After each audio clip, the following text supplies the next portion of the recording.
Welcome to the Farm Life Podcast brought to you by the Kings County Farm Bureau. I'm your host and Executive Director of the Farm Bureau, Dusty Ference. And we've got two guests with us here today from the Kings County Ag Crimes Unit. I'm going to let them introduce themselves. Good morning. My name is Carlos Santos. I'm the supervisor for the Rural Crimes Unit, starting today, day one. Day one. Morning. My name's Investigator Brett Ward. I'm with the Kings County District Attorney's Office, assigned to the Ag Unit at the Sheriff's Office. Perfect. Thanks for being here, guys. So when we first set this interview up, we wanted to talk to you guys about flock cameras. You were in here telling our board about flock cameras a couple of weeks ago. So let's start there. And why don't you guys tell us what flock cameras are and why they're so important to the unit?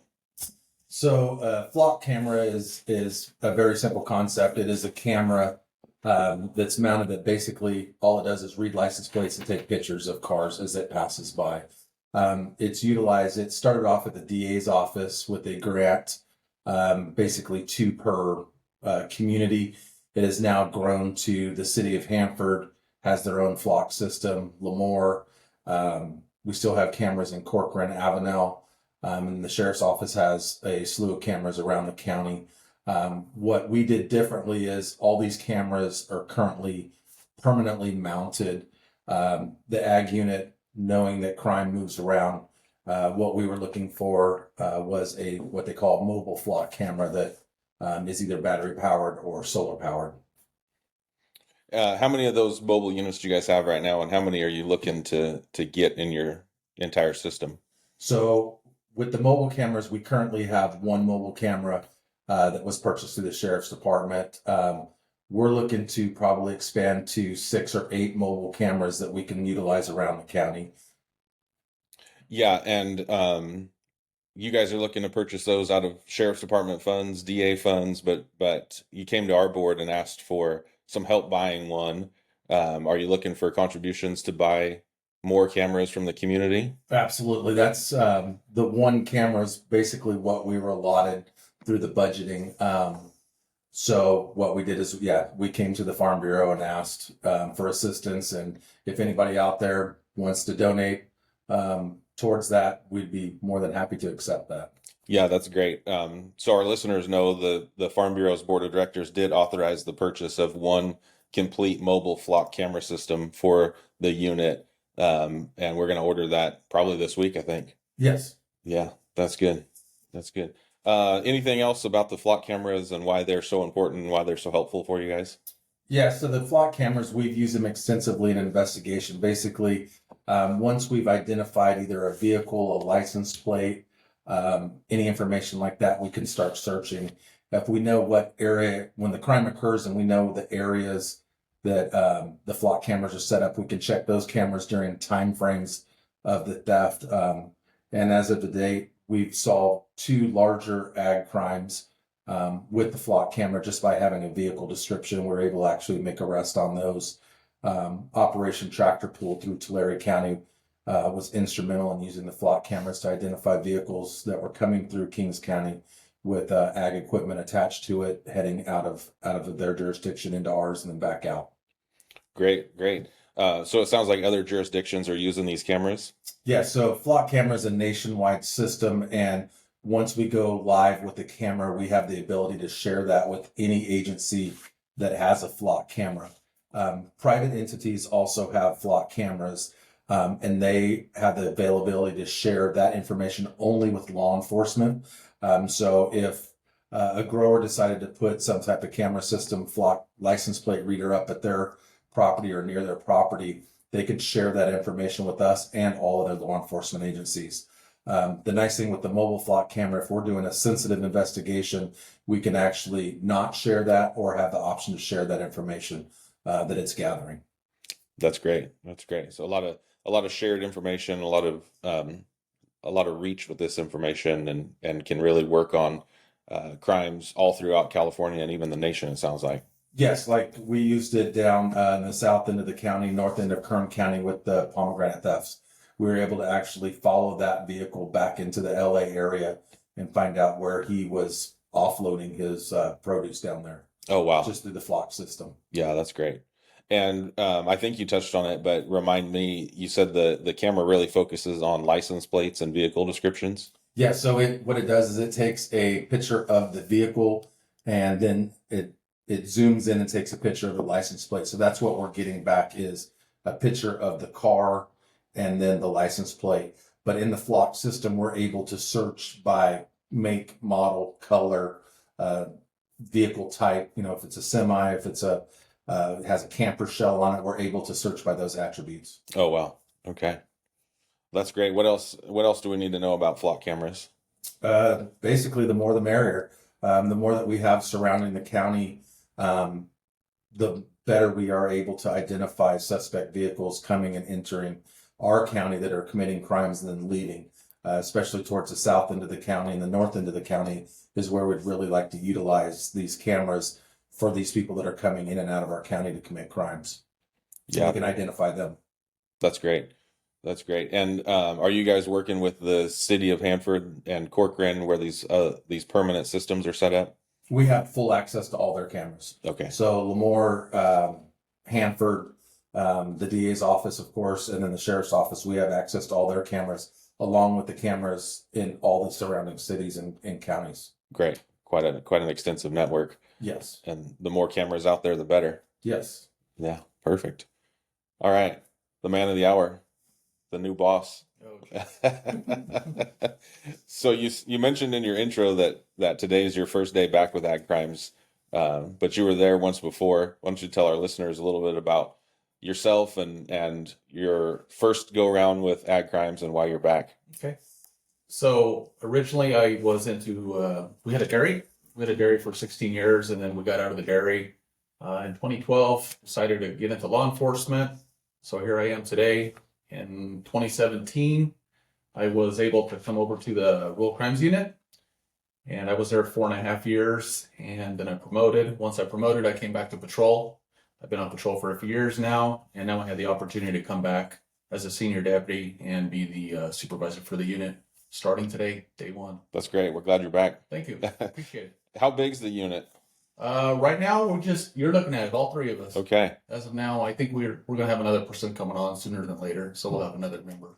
that's great. What's full size? What's a full unit for you guys? In 2017, when I was here, we ran with 4. So it Okay. was a supervisor and 3. So I think that's where we're going to head again. Yeah, that sounds great. Yeah, be fun. So what's going on out in the county that our growers should know about? Biggest thing when I was on patrol here, like I said last week, pretty much, it was copper theft pumps, or the wire thefts off the pumps. AT&T wire was a big thing. Fuel, we didn't really have much fuel going on, or fuel theft at this time at least, but the big thing is wire, definitely wire off the pumps. Yeah. Any advice for growers to protect their? They're starting to go to some aluminum wiring now, and they're putting up some signs. I think that's probably going to help out a little bit. We always say if you can maybe chain link around the pumps, some lighting, cameras is also, that's the biggest thing probably. Get some cameras out there, at least we can identify a suspect or a vehicle. That's probably the best thing for now. Just be vigilant, anybody coming in and out of your properties. Yeah, that sounds good. Mm-hmm. What else? What do we need to know about you or the unit? Other than that, yeah, as far as that goes, we don't have much more. The unit, we just pretty much investigate all major ag crimes, anything from stolen tractors, diesel, copper, pretty much name it, anything ag related. We'll go out, we'll take the reports, and then we do all the digging, try to figure out who the suspect is, try to get him in jail. Yeah, perfect. No, nothing is too small, right? Call for everything. No, call for everything. I know at times some of the farmers, the ranchers, they don't call in because they think nothing's going to happen. But at the same time, if we don't know about it, we don't know, what portion of the county is getting hit. Hmm. So it's always important to call in, let us know. Yeah. I've heard about a new assembly bill that is working its way through Sacramento right now that has to do with copper wire, I think, and maybe possession of copper wire. Is there any information about that bill you guys want to share? I'm going to pass that over to Investigator Ward here because he's the one that's been working on this. Perfect. Yes. So right now it's AB 1218 is a copper wire law that would expand onto the Penal Code 487J. Basically what it does is it makes the possession of copper wire without a reason to possess it, a felony in the state of California. So, for instance, right now, if a deputy pulls over a car at 2 a.m. in the morning and the entire back end of that car is full of copper wire, there's nothing they can do. And it's frustrating.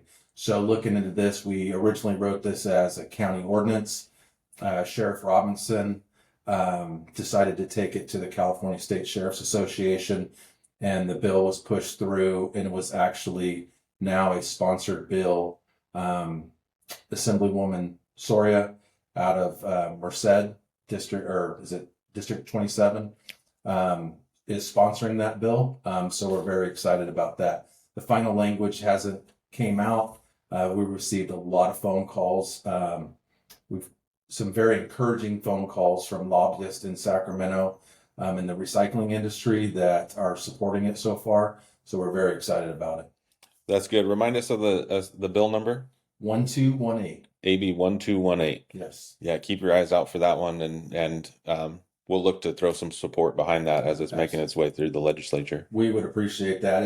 It basically mimics the Walnut ordinance, Sure. the county ordinance. It's pretty much a mimic of that, but it would make it a state law, make it a felony in the state of California to possess it without a reason. Yeah, that's some great work. That'd be good for California. So it's the great thing is it's being backed by not only the sheriff's department, Sheriff Robinson. It's also being backed by our DA Sarah Hacker, who we consulted with quite a bit on that also. So thankful to those two, we'll be able to push this through and make it a law. Yeah, that'd be great. That'd be great. Brett, I think your position as an ag crimes investigator through the DA's office is relatively new. Do I have that correct? Yeah, and I should have said this earlier. I want to thank both Sheriff Robinson and DA Sarah Hacker for allowing me to come into ag crimes. Yes, I am the first investigator with the DA's office to be welcomed into this unit. An outside agency coming in and helping them, and it's been great since day one. It's been a year and about 2 weeks that I've been in this position. That's great. What's the upside to having somebody at the DA's office involved in the unit for the community? It's direct link to the DA's office. So when we go out and make an arrest or we have a case, we can walk that straight over and sit down with the DA that's handling that case. Usually in most of our ag cases, Sarah Hacker herself will handle our cases. We'll sit down, go through the case, find the appropriate charges, and then she will file that case for us. So we have direct access, which most agencies throughout the state don't have that direct access to the DA's office. They file it, it goes into their general filing, and it joins the list or the stack. Ours take priority, and that's been awesome to have in this county. Yeah, that's a huge win for us to have that direct link to the DA, and really make sure that the ag community is recognized in crimes, and we see that as a huge win. Absolutely, yeah. We can follow a case from us starting the case to the day that it goes to trial, or there's a resolution in the case. We can follow that on a daily basis. We have access to the DAs that are prosecuting these cases. Yeah, that's amazing. That's really great. And make sure our victims are taken care of. Yeah, of course. It's a huge one. That's what it's all about. Yeah. So anything else from the unit that our growers need to know about? No, just the copper wire, as Santos talked about. The second thing we kind of want to bring up too is equipment, machinery, stationary generators. GPS units are invaluable tool. There was a recovery made Friday on a portable generator. It actually wasn't very portable, but it was on wheels. Was stolen out of Kings County and recovered in Tulare County, and that was due to a GPS tracker on the equipment. So they're invaluable, hiding them very well, and the cost of these GPS units has dropped considerably.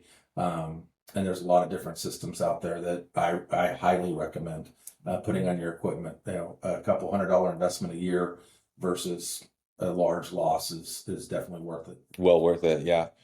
We used to have Smart Water CSI here in the county, and Farm Bureau was responsible for that. But talking with the sheriff, these GPS units have gotten so affordable and so easy to use that we don't see a huge market for smart water anymore. No, and yeah, the GPS thing, the nice thing is they have gotten so easy to use. And if you have a piece of equipment that never leaves your operation, you can set the GPS up with a geofence that it doesn't go off until it crosses that line. So you're not getting notifications, it's moving, it's doing this, it's doing that, until it actually crosses the boundary that you want it, that you've set. And once it crosses that boundary, that should be a red flag for you, whether it's unauthorized or it's authorized. You can at least check on it.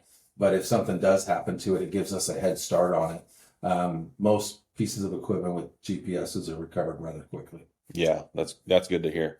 Sounds like a worthwhile investment. Absolutely. Yeah. Well, guys, thanks for being here. We're excited that we're able to help the unit with an additional mobile flock camera. If anybody listening or reads about this later on wants to contribute, they should call. Just call the sheriff's office. Okay. Let us know. Yeah, very good. And for anybody out there that wants to know, the unit writes a monthly update that gets published in the Farm Life newspaper. And we also share that in our electronic newsletter and online. We've got a good working relationship with the unit. We're excited that they're growing. And if there's anything you need, these guys are always available. Call them directly. Their numbers are published in our newsletter, and they're here to help you. Yes. And thank you, the Farm Bureau, the board and its members for purchasing that camera. It's going to go to use right away. We love to hear that. Thanks, guys. Thank you. Thank you.